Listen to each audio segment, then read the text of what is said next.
Mr. Chair. Mr. Chair, I am going to consume my time by making a disclosure. Kahapon po, mga pasado po alas 2 ng hapon, tumawag po sa akin si former Congressman Mike Defensor. Tinanong ko po kung ano ang kailangan niya. Meron daw pong isang tao na matagal na po niya kung gustong kausapin para sa isang paglalahad ng kanyang nalalaman tungkol po sa ating iniimbestiga sa committee ito.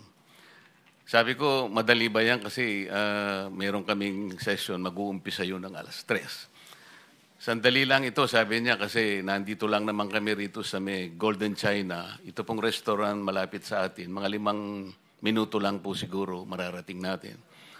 So ako po ay nagparaya at pinuntahan ko kung sino yung sinasabi niyang tao. Kasi po meron na raw po siyang draft na salaysay na kung gusto ko raw pong makita. So Mr. Chair, ako po ay nagpaunlak para makita kung talagang meron ngang ganung tao at meron nga siyang gustong isalaysay. Nakita ko po yung tao at pinabasa niya po sa akin yung isang salaysay na nakaporma na po. Binasa ko po. Yun pong salaysay na yun ay nagsasabi ng kanyang pagkalungkot at siguro pagkabahala, sabi niya, na bakit nangyayari sa ating bansa ito. At nalulungkot siya, Mr. Chair, sapagkat meron siyang partisipasyon doon eh. At nung nakita ko ang kabuuan ng kanyang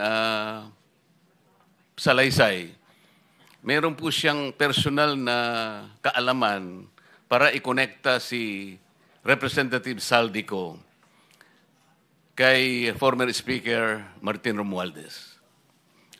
Sabi ko, hindi ako pwedeng magtagal, nabasa ko na ito, hahabol ako sa aming sesyon alas 3. Pero kung talagang ikaw ay voluntaryo mong gustong gawin yan sang-ayon sa iyong nilalahad dito, di sige, i-finalize mo yan at gusto ko, ipanotaryo mo sapagkat hindi po pwedeng hindi notaryado yan.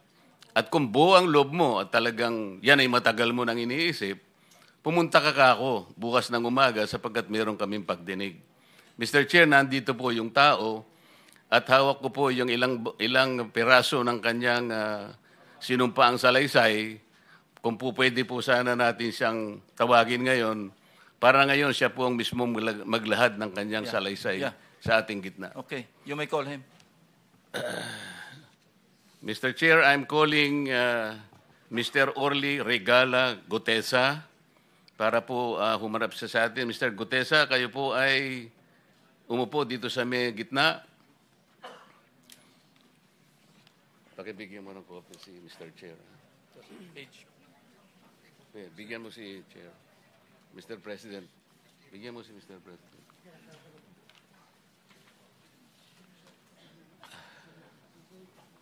Manatili ka muna nakatayo kasi nunumpa ka.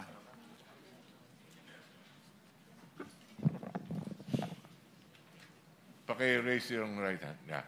Do you swear or affirm to tell the truth, the whole truth, and nothing but the truth in this proceeding? Yes, sir. Salamat. Take your seat, please. You may proceed. You may continue. Salamat po, Mr. Chair. Mr. Gutesa, kanina ako'y nagpapaliwanag para ipakilala kita. Narinig mo yung aking sinabi? Yes, Your Pwede mo Honor. bang i-confirm na kung ano yung sinabi ko ay yung nangyari kahapon? I confirm, Your Honor. Salamat po. At ngayon po ay hawak ko nga ang inyong sinumpaang salaysay na nung draft ito ay binasa ko. Ganun din nga po at wala namang pagbabago. At gusto ko lamang pong sabihin ninyo na mayroong pirma sa ibabaw ng pangalang Orly Regala Gutesa. Kayo po ba ang nagpirma nito? I confirm, Your Honor. At gaya po ng sinabi nyo sa akin kahapon, voluntaryo ninyong ginawa ito at wala namang namilit sa inyo. At katotohanan yan, ako nga po ay ininyayahan nyo para makita ko yung inyong salaysay. Yes, Your Honor. Ito po ay pinanotaryo ninyo. Nakikita ko rin po. Totoo po ba itong notaryong ito? Totoo po, Your Honor. Okay. Ngayon, kayo na po ang magbasa para sa ganun ay marinig po ng buong kapulungan. Pwede po niyong basahin ang inyong salaysay. Maraming salamat, Your Honor. Mr. Chair, can he proceed? He may proceed. Ako po'y nagpapasalamat sa pagkakataong ito. Sa Senate Blue Ribbon Committee, Senador Ping Lacson, sir. At sa iba pang member na nandito po. Ako po si Orly Gutisa, may asawa, nasa tamang edad, Pilipino.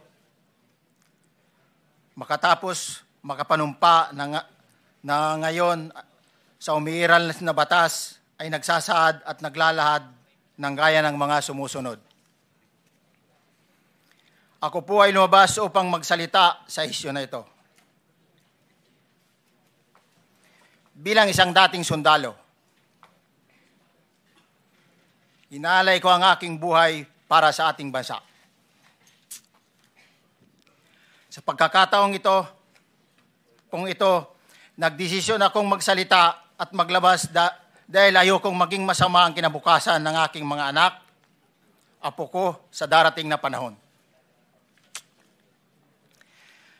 Ayoko pong naririnig ko at napapanood ko sa pagdinig ng Blue Ribbon Committee.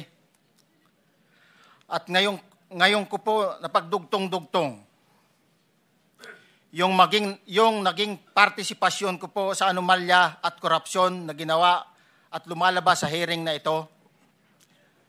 Yung palang pera na binubuhat namin at dinideliver mula sa masamang gawain na nagdulot ng baha na ikinamatay ng tao at imbes na gamitin ang pera sa edukasyon, medikal at programa na mapunta lamang pala sa bulsa ng mga politiko. Mabigat po sa akin magsalita dahil may pamilya ako. 4 ang anak ko, nag-aaral pa. May asawa ako at nangangalaga sa aking mga anak at marami akong kasama sa operasyon na may kinalaman sa ibabahagi ko sa inyo. Nagtatrabaho lang po kami ng mga kasama kong sundalo sa Philippine Marines. Huwag sana isipin na aking mga kasama na nagtatraidor ako. Ako sa aming trabaho at pinagsamahan dahil pare-parehas kaming may pamilya at gusto lang naman naming ayusin ang kinabukasan ng bawat isa. Wala akong iniisip na kapahamakan para sa kanila, bagkus ang gusto ko lang maayos ang kinabukasan ng bayan at lahat kami. Noong December 5, 2004, na-hire ako bilang security consultant sa Ako Bicol Party List or AKB kay Congressman Saldico. At nasimula ng duty ko kay Congressman Saldico. Bawat umaga, nagre-report ako sa BGC sa Horizon, sa Bonifacio Global City, kung saan nakatira si Kong Saldico. Tuwing may duty at detailed ako sa basura, it means itong basura, ito yung box ng pera na pinag-uusapan natin sa kasalukuyan. Mr. Gutesa, mag-stick ka lang sa binabasa mo. Huwag ka nang nag-a-adlib. Kung ano yung nandito, basahin mo lang. Yes, Your Honor. Tuwing may duty detail ako sa basura, pumupunta kami sa 28 Ladybug Corner, Dragonfly, Valle Verde 6, Pasig City. Tagabuhat lang ako ng malita ng basura. Ang ibig sabihin ng basura ay malita na may lamang pera. Ang bawat malita ay may lamang humigit kumulang 48 million pesos.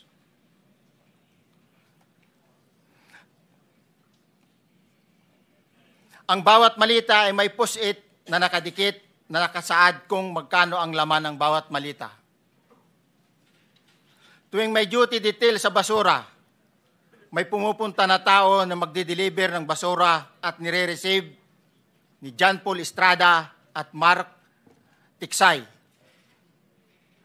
ang mga executive assistant ni Congressman Saldico at sila ang mga detailed sa mga ganyang activities. Ang mga nangyayari kapag duty kami sa basura, kalimitang dinadala sa bahay ni Congressman Saldico sa Valle Verde 6 at tinatanggap naman ni Mark at ni Paul. Pagkatapos naming may baba ang nasabing basura, ipinapasok sa bahay ni Congressman Saldico sa Valle Verde 6 at binibilang ni Mark at ni Paul.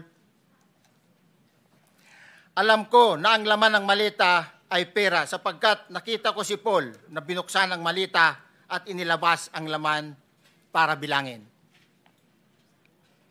Ang isang ehemplo na nagdala ng pera ay si Congressman Eric Yap ng AXIS Party List. 46 na malita ang dala niya sa bahay ni Congressman Saldico sa Valle Verde 6. Pagkatapos mabilang, isinakay namin sa mga sakyan patungo sa Horizon Residence sa Taguig. At dumiretso kami sa basement upang may baba ang nasabing basura. Bago ibaba ang nasabing basura, ito... Merong napuputol sa binabasa mo eh. Huwag kang magmadali. Huwag kang magmadali. Naputol na... Ulitin mo yung paragraph 20. Wala na akong... Hindi ko makita na putol na siya.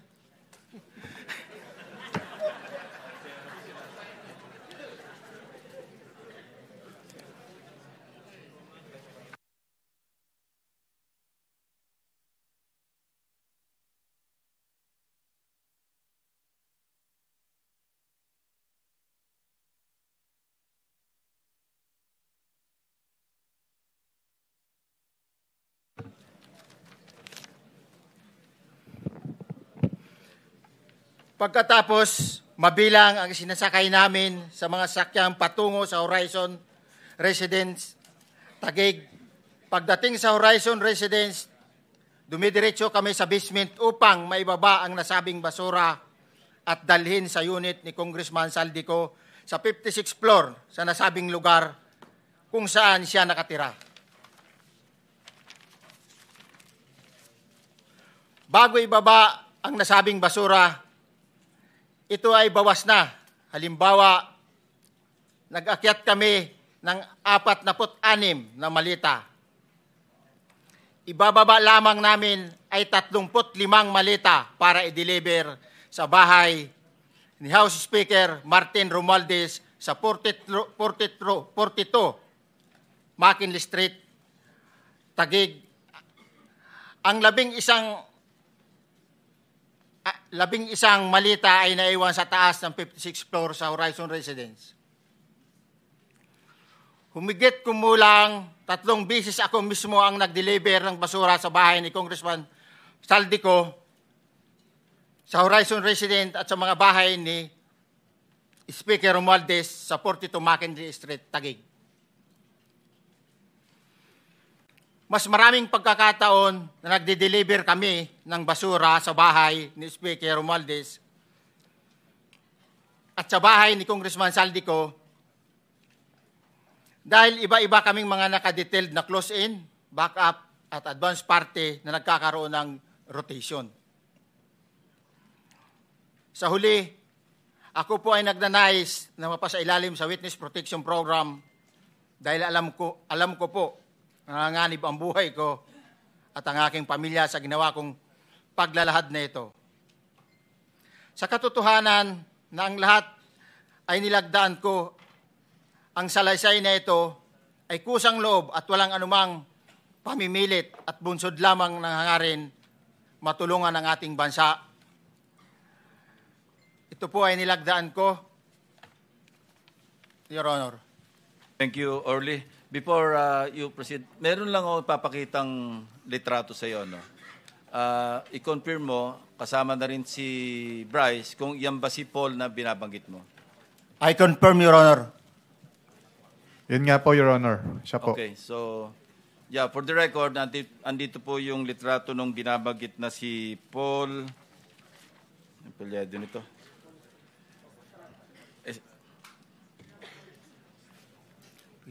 John Paul Estrada, hindi ba? Yes, Your Honor. Oh, sige. Thank you very much. You may continue, Senator Marcoleta. Thank you, Mr. Chair. Mr. Gutesa, dito sa iyong paglalahad ay gumawa ka ng isang paghalimbawa. Inihalimbawa mo si Congressman Eric Yap, ngunit isang tagpo lang yun eh. Ikaw ay na-hire ni Representative Saldico, sabi mo rito, ay December 5, 2024 pa. Yes, Your Honor. Sa pagkakaalam mo, mga ilang beses kayong gumagawa ng bagay na ito. Ibig sabihin, yung pagdi-deliver ng pera, sa natatandaan mo, gaano kadalas ang pagdi-deliver? Kasi ang ginawa mo kanina ay isang example lang. Pwede mo bang ipaliwanag? Your Honor, minsan kasi pag-duty kami, ang actual ko na delivers talaga sa bahay ni Congressman Romualdez is 3. Tapos pag may duty kami, nagkakaroon ng detailed. Minsan namumonitor ko doon sa group chat namin, may basura tayo deliver. Minsan namumonitor ko siya is 3 times a week ang delivery doon sa Forbes, sa bahay ni Kung Romualdez. Yung pera minsan nanggagaling lang doon sa horizon sa taas, ibinababa. Tapos may detail lang na tao, namumonitor ko naman sa GC namin.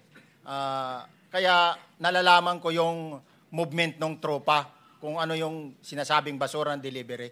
So yung delivery o yung movement ng tropa nagaganap average 3 times a week. 3 times a week, Your Honor. Nagsimula noong December 2024. Yes, Your Honor. Hanggang ngayon ba ay naglilingkod ka pa kay Representative Saldico? Sa kasalukuyan po ay nag-resign po ako noong August 5, itong taon po na ito. So, maliwanag ba ang ibig mong sabihin para sa kapulungan ito ay nag-a-average ng 3 beses sa loob ng isang linggo ang pagdi-deliver ng pera kay Representative Saldico at tuloy-tuloy naman doon sa bahay ni former Speaker Martin Romualdez sa ganong rate, ganong beses, 3 beses sa loob ng isang linggo. Yes, Your Honor. Magmula December 2024 hanggang ikaw ay mag-resign noong August 2025, this year. Yes, Your Honor. Mr. Chair, Senator Marcoleta, short Yes. interjection. With the permission of Senator Marcoleta. Thank you, may Mr. Chair. May maibigay ka ba na pangalan? Kasi ang sinasabi mo lang ngayon, as far as you're concerned, during ikaw ay nagdo-duty, nagro-rotation basis yung duty. So pag wala ka, absent ka, iba ang nagdo-duty, iba rin ang nagtatanggap sa pera at nagdi-deliver. Am I correct? Senator De La Rosa, may I just remind you na isang follow-up. Pero kung gusto mo ituloy at pahig si Senator Marcoleta, naka-charge sa oras niya, yung mga susunod na tanong. Okay? Okay lang. Okay lang. Sige, boss. May- Nanghiram meron lang pa naman namang- ako sa iyo. Go ahead. Meron ka pa namang 4 na minuto pa mahigit yan. Yes, sir. So, sige. Very quick lang. So, pag hindi ka duty, may ibang nag-deliver ng pera kay Saldico at kay Speaker Romualdez. Pag nangyayari yan, sir, pag hindi ako duty, may makadetail talaga sa basura na yan. Pero ang authorized lang na mag-deliver at mag-receive niyan is yung 2 tao na binanggit ko, which is John Paul Estrada and Mark Tiksay. Okay. Thank you, Mr. Chair. Thank you, Senator Marcoleta. Mr. Gutesa, sa panig ng pagdi-deliver sa bahay ni former Speaker Martin Romualdez, sinong tao ang nagre-receive? Sa mga ganun, sir, ang may contact, Your Honor, is yung si Paul at si Mark lang ang may contact doon sa receiver. So pagdating doon, nakabukas na yung gate doon sa Forbes, pumapasok na lang kami. Then pag nabuhat na namin yung mga malita na ibaba na, so lalabas na kami. Wala na kaming basta may deliver lang namin yung mga basura doon sa bahay, wala na kaming noon, Your Honor. Alin-aling bahay Yung ang 42. pinagdi-deliveran mo sa panig ni former Speaker Martin Romualdez? Yes, Your Honor, yung 42, yung dito sa may Forbes Park. Yun lang? Wala nang iba? Mayroon pa yung bagong nakaraan doon sa 19 Nara, yung dating bahay ni Michael Yang. Sa pagkakatanda mo, mayroon pang ibang lugar na kung saan nagde-deliver kayo? Sa Aguado, diyan sa Malacanang. Aguado? Excuse me, Senator Marcoleta. Sino Michael Yang? Yung dating sa Pugo yata yon. Sa? Yung dating sa Pugo. Yung Michael Yang. dating bahay ni Michael Yang. Dating bahay. Yes, Your Honor. Okay, thank you. Ibig mo sabihin, nabili ni Speaker Martin yung bahay ni Michael yan? Allegedly, Your Honor. Pero paano mo alam na bahay ni Speaker yon? Kasi doon na nagde-deliver yung tropa nung hindi na nagde-deliver doon sa 42, Your Honor. Ngayon, sinasabi mo meron kayong chat. Nagagamit mo yung chat para ma-monitor mo yung rate ng delivery at kung sino-sino yung nagdi-deliver? During the time nung nandoon pa ako, Your Honor. Mr. Chair, salamat po at baka meron po pong Thank you. gustong itanong ating May mga kasama. papakita pa ako isang litrato pa, no? Identify mo lang siya. Sino yan? Mark Tiksay, Your Honor. Meron pa ba nakakakilala sa kanya bukod sa'yo? Dito? Wala. Nabanggit kasi ni Engineer Alcantara rin dito eh. Sa salaysay mo noong September 23, sinasabi mo, hindi ko po siya na-meet during pagdadala. Ang tao niya po ay may alias lang na Paul at Mark. Na-meet mo ito si Mark, Engineer? Sa Valle Verde po, once lang po. So, kinukonfirm na si Mark Tiksay ito? Mark po and Paul, karaniwan po. Okay, thank you. Thank you, Senator Marcoleta. Mr. Chair, may tatanong lang po kung Yes. with the permission of Yeah, okay. Senator Marcoleta. Mr. Orly, sabi niyo po 46 na maleta na nagkakalaman po ng 48 million bawat isa. Tama po ba? Based doon po sa level nung malita na nakita ko, Your Honor. Paano po nalaman ninyo na 48 million po ang laman ng bawat isa? Kasi bawat malita po, mayroon siyang post-it na nakalagay, may sign na 48. Lahat po yun may 48. Yes, Your Honor. So, yung 46 maleta, 48 million ang laman ay nagkakahalaga po ng 2.2 billion. Alam niyo po ba yan kung 3 times a week ang sinasabi ninyo ang delivery? Based sa my experience, doon lang ako naka-experience ng 46 nung time na yon, Your Honor.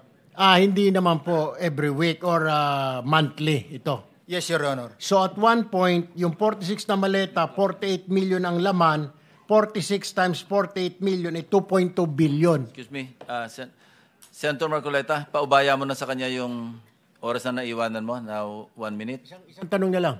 Sige, okay. 2.2 billion. Ganun po yung multiplication eh. Siguro, Your Honor, yun ang lumalabas. So one time lang po ito. One time lang po, yung time ko lang yan, nung panahon na na-identify ko si Congressman Yap, Your Honor. Alright, maraming salamat po. Thank you. Yung paghalimbawa mo, kaya mo ginawa dahil yun ang pinakamalaki. Yes, Your Honor. Pero pangkaraniwan, dahil 3 times a week, mga ilan sa tingin mo yung karaniwang na i-deliver? Ilang maleta? Usually, pag nanggagaling na sa Horizon, na idine-deliver na doon sa Forbes, minsan mayroong 15 or kaya 18 ang malita. Pero yung malalaking malita yon na nagre-rate yung bawat malita, minsan mayroong 48, may 50. Sa mga tweet, Mr. Gutesa, pangkaraniwan, 15 to, Your Honor? yun ang average, pangkaraniwan. Yes, Your Honor. Yung nabanggit mong nabigla ka sapagkat malaki, 48, yun lang kay Congressman Eric Yap. Yes, Your Honor. Yun ang time na nakita ko talaga yung ganung kabalk Okay. yung balita na yun, Your Okay. Honor. Mr. Chair, payagan nyo sana akong magtanong lang ng isang tanong kay Mr. Diskaya. Mr. Diskaya, naalala mo, nagkaroon ka ng supplemental affidavit na binasa mo dito. Medyo mahaba pa nga di ba? Naalala mo yung nakaraan? Ito yung supplemental affidavit mo. Yes po, Your Na Honor. may petsang September 23, 2025. Ito yung nakaraang hearing natin. Yes po, Your Honor. Napansin ko kasi nung pinakinggan ko tiningnan ko sa ating transcript, parang hindi mo binasa yung paragraph 30 na kung saan binabanggit dito yung DPWH Region 1. Chinek ko talaga kaninang umaga, nirecheck ko uli, hindi nasama sa binasa mo ito. Ano ito, nagkamali ka lang o... Your Honor, talagang hindi ko po nabasa dahil masyado na pong mahaba yung ano ko. Yung binabasa ko po. Hindi nga, sabihin mo na nagkamali ka lang, hindi mo sinasadya. Hindi po sinasadya. Pero dito po, wala rin po eh. Hindi nakasulat. Baka nakalimutan pong ilagay, kaya hindi ko po nabasa. Tsaka pinatigil po ako doon sa... Nakatigil... Ay, ito, sorry. Nagkamali po ng page. Ito po, 30 po sa Region 1. Meron pala. Oo nga, nandito yung paragraph 30. DPWS Region 1. Yes po, Your Honor. Pero nung checking ko yung transcript, hindi mo binasa ito. Opo, yes po, Honor, kasi mahaba na po. Hindi, nabasa mo yung 31 hanggang 37 eh. Ito nalaktaban mo yung 30. Kaya lang ako nagtataka, kaya tinatanong kita, sinadya mo ba to o nagkamali ka lang? Hindi po, Your Honor, kasi napatigil na po ako nung... Hindi nga, sagutin mo, nagkamali ka lang. Hindi po, Your Honor. Hindi po ako nagkamali. Ano nga? Sinadya mo? Hindi po, Your Honor. Bali, alam ko po parang pinatigil na po ako dito dahil masyado na po mahaba yung binabasa ko. Hindi, ganito. Pinatigil ka, nung pagpatuloy mo, nakaligtaan mo yung number 30. Hindi mahaba pa yan eh. Nalaktawan mo siguro. Yes po, Your Honor. Yeah. Para maliwanag lang. Oh, gusto ko lang maliwanagan kasi nabanggit ko na kanina na naimungkahi ko na sana'y tawagin din si Governor Chavit Singson. Baka ka kung may connecta doon sa ano mo, baka ka kung sinadya mo. Ngayon, kung sasabihin mong nagkamali ka lang, tatanggapin ko yon. Your Honor, hindi po ako nagkamali. Naalala po, hindi lang po nabasa. Okay. Salamat, Mr. Chair.